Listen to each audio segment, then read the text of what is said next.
I got terminal brain cancer. I was meant to be dead back in July, but I'm using that against itself to raise the most amount of money ever for running a marathon. But I'm raising that money in a completely unique way that no one has ever even thought about doing. Well, maybe they have, but maybe they haven't executed it.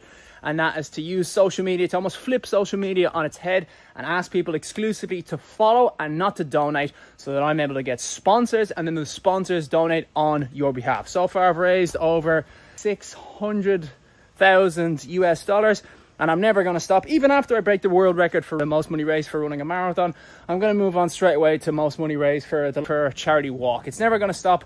I have no reason to stop it. I love my idea. It's completely unique. No one's ever thought about it before. And to be able to leave behind this sort of thing where it's like Ian was the first person ever to do something, it's just cool. It's just really cool, and that's my life goal. But this is a diary entry. I always have to start off with the introduction, because otherwise anyone who's new to the channel is not going to be interested in what I'm doing whatsoever, because they won't know the backstory, they won't know the meaning behind it. So if you have friends or family that are going to be affected by cancer, well, statistically 1 in 2 of them will get affected by cancer at some point in their life. But if you have any friends and family who are currently affected by cancer, press the subscribe button. If you want to have the world's cheapest health insurance that's ever been even conceptualized by anything, because it's free, press the button, it's free. And you will increase the chances that people that you know and love improve the quality of their life when they get cancer, improve the amount of years that they have left, maybe the amount of months. You know, does it really matter that much about the difference, even if it's just a week of better life, if it's the difference of you doing it is just pressing a button?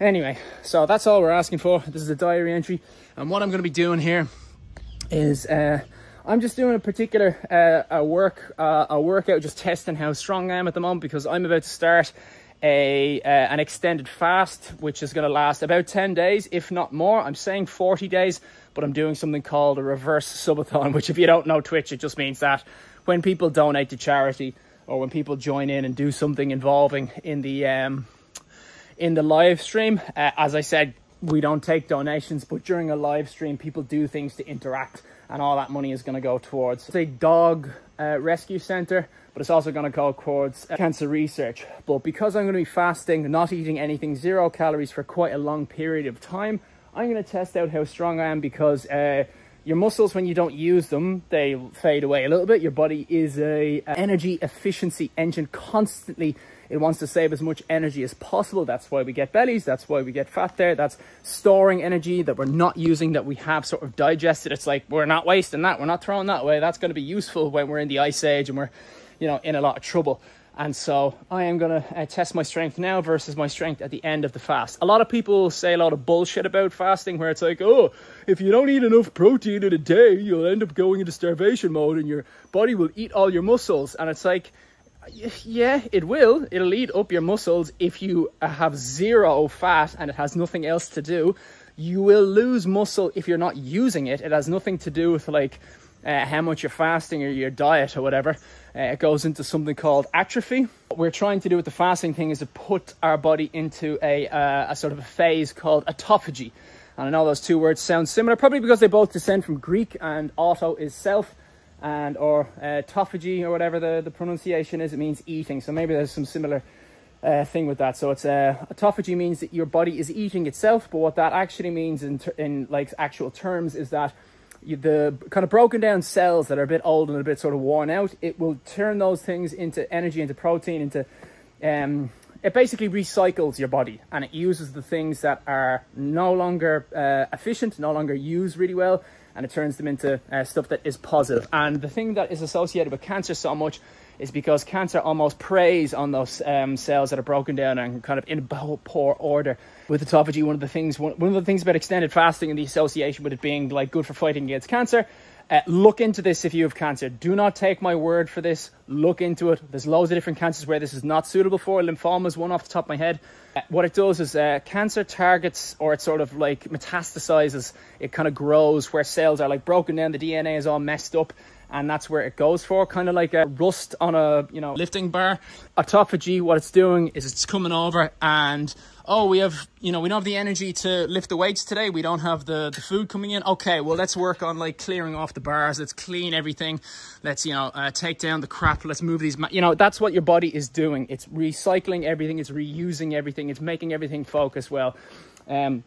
However, I will be sitting in my room, exclusively in my room, for a very long period of time. And so with that, some of my muscle might fade away just from not using it. I'm going to try and work out every single day, spread out throughout the day, because I couldn't really do a proper full-on workout like without having eaten any food, because one, it would kind of be pointless because your muscles can't grow without protein. It's not, there's a big difference between muscles growing and muscles being like taken away and destroyed in an instant. So I'm going to be doing a very sort of spread out long-term Murph without the running. So press ups, pull ups and squats. Every hour I'll do like 5, 10 and 15 of those exercises, just to tell my body, hey, we're still using these muscles, don't get rid of them. Nonetheless though, I still want to try and lift the big basics: bench press, squat and pull-ups. Pull-ups in particular, because obviously pull-ups are affected directly by how much you weigh. But I'm going to do reps of 6 for all the 3 of those main exercises. I'm also going to try and see how many, or what's my max pull-ups at the moment after the big long extended fast, whether it be 10 days, whether it be 20 days. It depends on how the live stream is going, basically, is going to determine what it is. But if it goes absolutely amazing and they like shave down to like 0 minutes in, like, you know, they do that within a couple of seconds, I'm going to go at least 10 days without taking in any food. The New York Marathon is coming up, and just being lighter on my chassis is going to be very helpful for that. And just in general, for all the sort of endurance things that I'm doing in the future, it's just better to be a bit lighter. Even if this has no effect on improving my situation to do with cancer, as you know, an athlete, I'm not, but you know what I mean, like that's sort of my job is to run around a lot, so in a way I am. Is better to lower my injury rate. I've got a bit of a dodgy knee. Lower my injury rate by not having, you know, as much sort of stuff to carry around, less pressure on the knee, less pressure on that feet. For marathon running, that's a huge factor, is just having less sort of hassle eroding away at your joints and your bones, at your muscles, at your feet, at your skin. Anything that can ease that up is going to make things a lot easier. Apart from anything else, I'm trying to get as many sponsors as humanly possible. A clothing line would prefer if I had, like, you know, if I was absolutely ripped to bits and had a really cool six-pack. Let's not pretend like, and also my ego. I'm not going to pretend like I'm not going to feed my ego. But yeah, I do think it would actually be good for brands being like, you know, oh yeah, look, let's put our pair of socks on him. He'd look great in a pair of socks. Calvin Klein, I'll be your new underwear model if you sponsor me and give a lot of money to charity. One-legged pistol squats to kind of warm up the certain areas of, basically just to turn my bum on more. Hopefully my bum turns you on. And I'm just going to do 3 pistol squats, which is just a one-legged squat with a fancy term for it. I don't know why they call them pistol. I suppose you kind of look like a gun when you're going down. There's almost 0 chance that, you know, my bench press will improve over the course of the fasting period. However, how many max pull-ups I can do might actually improve, just because I'll be lighter than I am now. You know, if I lose 5 kilos or something, then you know, obviously that's a big difference. So I'm just curious as to see what is my max pull-ups at the moment. For 13 or over. That's what I'm hoping for.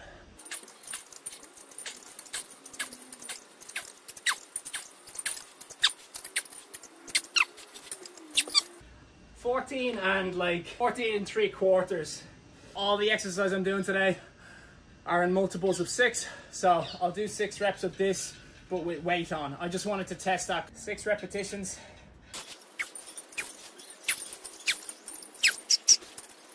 Kind of cheated a little bit on the last one, but if I cheat every time, that means that it's consistent, and consistency is all you want with lifting weight. So 20 kilos, 6 reps, 44 pounds if you're American.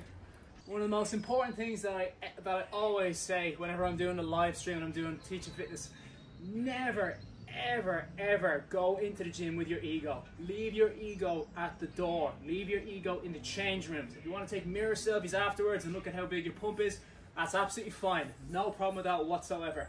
If anything, I would encourage people to do that, because it's a way of looking at yourself and being like, hey, if you can stay consistent, this is what you look like. And it's good to have a good sort of motivation to keep healthy, because that's the most important thing.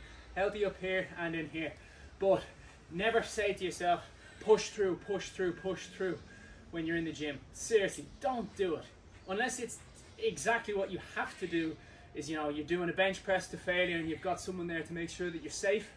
Don't do it. It's just gonna be, it's just where you get injuries from. Your form breaks down and then you don't do the thing right, and then you wake up the next day and it's like, oh, I think I sprained my hip or I strained this thing, and then you can't train for, you know, a week, maybe 2 weeks, maybe fucking a month. And then what happens? You don't get to go to the gym, you don't get to, you know, work out, you don't get to improve. It's stupid. Don't listen to your ego. Never, never, never. Always be cautious. If you think there's a chance of getting an injury, back out. It takes more mental strength to back out of something, especially after you've warmed yourself up. You're in the gym, you've spent the time, you've gotten yourself into a good habit, you're in the gym, you're where you're meant to be, you know, all that sort of psychological stuff. And then it's a hard thing to go, nope, don't do it, go home. You're not feeling quite right. So I'm just going to do 3 of these just to test this out. Yeah, I think this is safe. Safety first, always. I think that was just a passing pain that I had in my leg. Again, always make sure, safety first, always, don't be stupid. Safety first kind of sounds like, you know, something that your mammy would say and it puts you off. But don't try to get that mentality out of your head. Body is your car. And think about sort of the way you start the car up and take care of the car and do all that sort of stuff. That's the mentality you should have to think of. You're not going to over rev the engine. You're not going to be stupid. Adopt the same mentality for your body.